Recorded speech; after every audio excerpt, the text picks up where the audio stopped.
Se você tem orado a Deus e nem sempre tem alcançado respostas, pode ser que você ainda não aprendeu tudo o que precisa aprender sobre oração. Hoje eu vou ensinar para você algo muito importante que foi dito pelo profeta Jeremias, que eu tenho certeza que vai te ajudar bastante. Você pode ser uma pessoa muito culta ou uma pessoa de pouco estudo, isso não importa para Deus. O que conta é a fé que você tem, e o que faz a fé crescer no nosso coração é a atenção que nós damos à palavra de Deus. Quando Deus fala, nós devemos prestar atenção, porque ao entender o que Ele está dizendo, é que adquirimos fé necessária para vencer qualquer batalha. A coisa principal que uma pessoa tem que saber antes de orar é que Deus quer abençoar. Pode colocar isso no seu coração. Sempre que você tiver uma necessidade, uma dificuldade, passando por uma tribulação qualquer e for orar, lembre-se disso. Deus quer te abençoar. O Senhor garantiu isso, Ele disse: eu é que sei que pensamentos tenho a vosso respeito. Pensamentos de paz e não de mal. Planos para dar-vos esperança e um futuro melhor. Eu já volto para explicar sobre isso. Assista até o final, porque eu quero fazer uma oração com você e te abençoar também. Segura aí.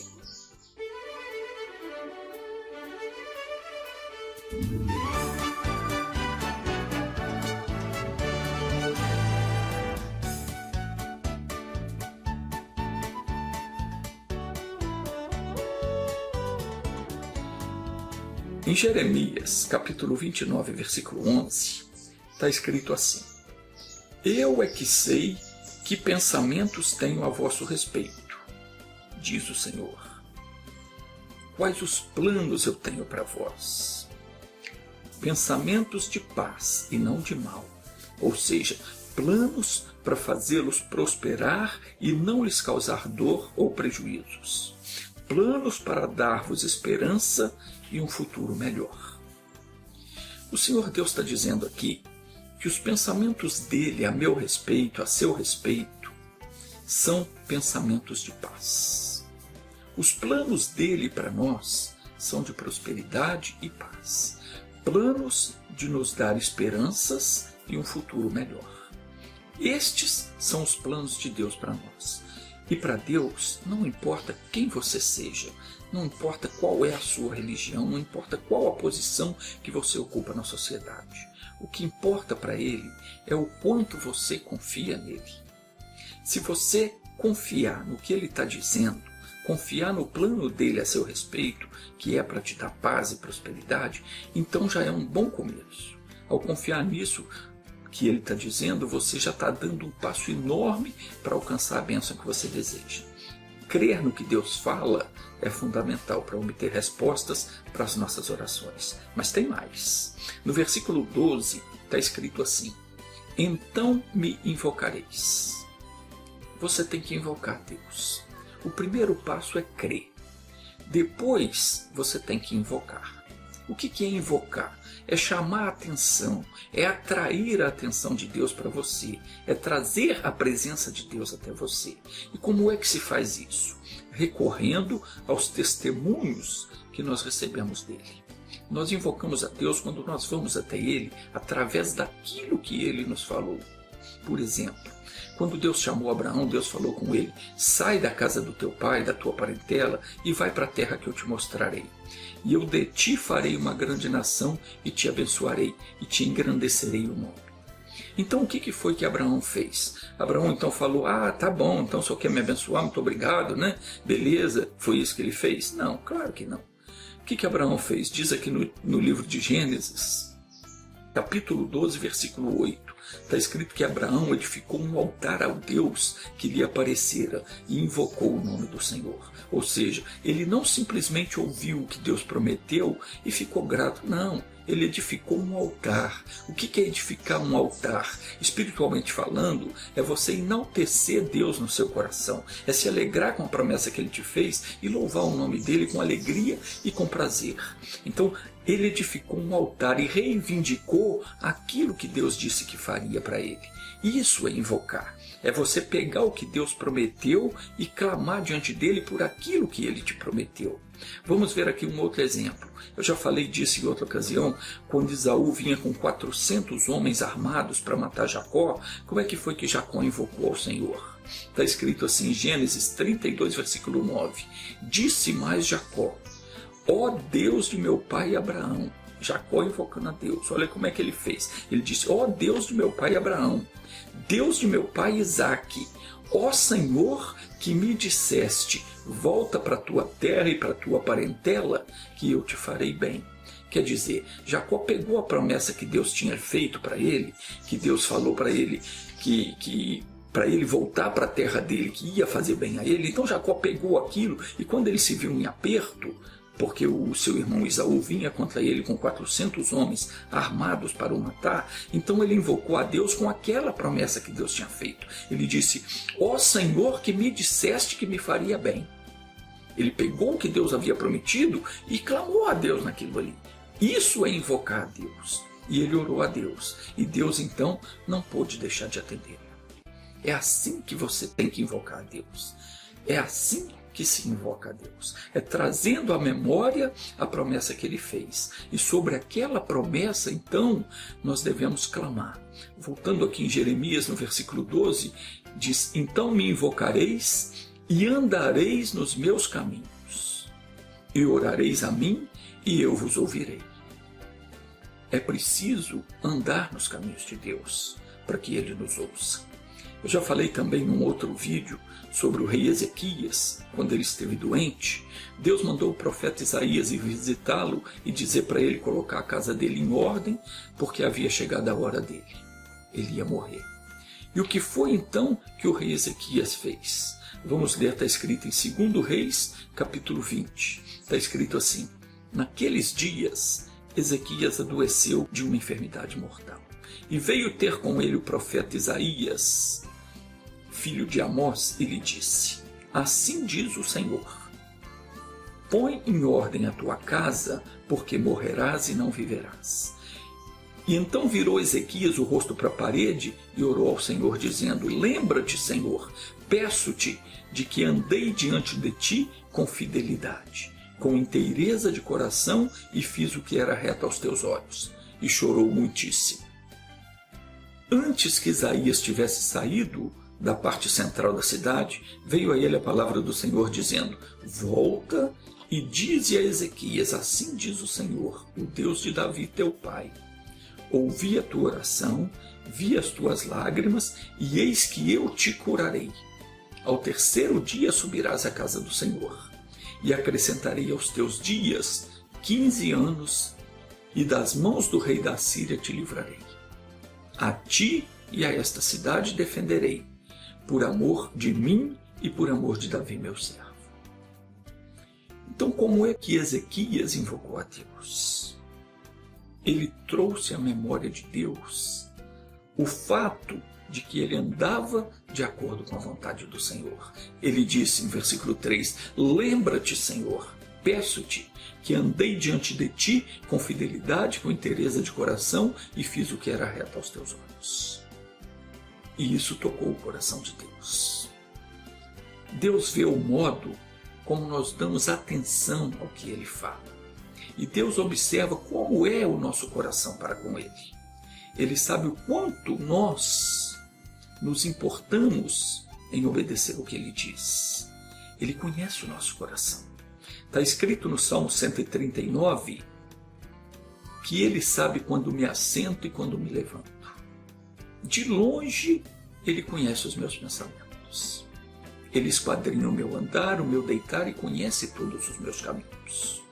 Não só os meus, os seus também. Até mesmo antes de pensarmos o que vamos dizer, Deus já sabe aquilo que vamos falar. Depois você lê o Salmo 139. Anota aí para você ler depois na sua Bíblia o Salmo 139. Não tem como, não tem para onde fugir do Espírito de Deus. Diz no versículo 8 do Salmo 139 que se eu subir aos céus, lá ele está. Se eu fizer a minha cama no fundo da terra, lá ele também vai estar. Se eu for para os confins dos mares, ou como se diz por aí, para onde Judas perdeu as botas, também lá as mãos dele estarão me guiando e me protegendo. Não tem como se esconder de Deus. Ele sabe tudo. Então, foi isso que Ezequias fez. Ele falou: lembra-te, Senhor, de que eu andei diante de ti com fidelidade, com inteireza de coração. Quer dizer, no coração de Ezequias não tinha lugar para santo, para senhora, para outro bicho qualquer. O coração dele era inteiro para Deus. Não era como certas religiões ensinam que você tem um santo para cada coisa, um Deus para cada coisa. Não existe. É um só. E o seu coração tem que ser inteiro para Deus. E Ezequias diz ainda: fiz o que era reto aos teus olhos. E Deus então não tinha como não reconhecer isso, porque Deus já havia prometido isso para Salomão. O que é que Deus tinha prometido para o Salomão? Vamos ler lá em 1 de Reis, capítulo 3, versículo 14. Está escrito assim, Deus falando para Salomão: se andares nos meus caminhos, obedecendo os meus estatutos e os meus mandamentos, como procedia Davi teu pai, eu prolongarei os teus dias sobre a terra. Então, Ezequias sabia que Deus havia prometido para Salomão que prolongaria os dias dele na terra se ele andasse nos mandamentos dele, nos estatutos dele. E foi isso que, quando o profeta veio falar com ele: arruma a tua casa porque Deus disse que você vai morrer, foi isso que ele fez. Ele invocou a Deus dizendo: lembra-te que eu tenho andado nos teus caminhos, tenho feito o que é reto diante dos teus olhos. E Deus se lembrou da promessa que havia feito para Salomão, que se ele andasse nos caminhos dele, prolongaria os dias dele na terra. Mas espera aí, a gente está falando de Ezequias. O que tem a ver com a promessa que Deus fez para Salomão? Deus prometeu para o Salomão, não prometeu para o Ezequias. Será que Ezequias então tinha o direito de cobrar essa promessa de Deus? Tinha. E sabe por que ele tinha? Porque Deuteronômio capítulo 10, versículo 17 está escrito assim: pois o Senhor vosso Deus é o Deus dos deuses e o Senhor dos senhores, o Deus grande, poderoso e terrível, que não faz acepção de pessoas. É aí que está a chave do negócio. Deus grande e terrível, que não faz acepção de pessoas, nem recebe peitas, quer dizer, não aceita suborno para perverter o direito e a justiça. Ezequias sabia que no passado Deus tinha prometido para o Salomão que se ele andasse nos caminhos dele, Deus prolongaria os dias dele sobre a terra. E então aquela promessa também era direito dele, Ezequias, porque Deus não faz acepção de pessoas. Também é direito meu e é direito seu, porque Deus não faz acepção de pessoas. Então isso também é para nós. E não é só essa promessa, mas todas as promessas que Deus fez, que estão escritas na Bíblia. Aliás, a própria Bíblia diz que, em Deuteronômio 29, 29, as coisas encobertas pertencem ao Senhor nosso Deus. Porém, as reveladas nos pertencem a nós e aos nossos filhos para sempre. E para quê? Para que cumpramos todas as palavras da lei. Também 2 Coríntios, capítulo 1, versículo 20 diz: pois tantas quantas forem as promessas de Deus, nele, em Jesus, está o sim e é por ele o amém, para a glória de Deus por nosso intermédio. Então aí você vê a importância de andar nos caminhos de Deus. Voltando para o que nós estávamos lendo, Jeremias 29, 11 até o 13, vamos recapitular. O versículo 11, Deus diz: eu é que sei que pensamentos tenho a vosso respeito. Quais os planos eu tenho para vós, diz o Senhor? Pensamentos de paz, não de mal.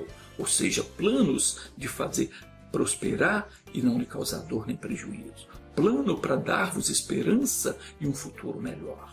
Bom, daí você pensa: o plano de Deus para mim é me fazer feliz, então eu vou ser feliz, não é bem assim? Tem a sua parte.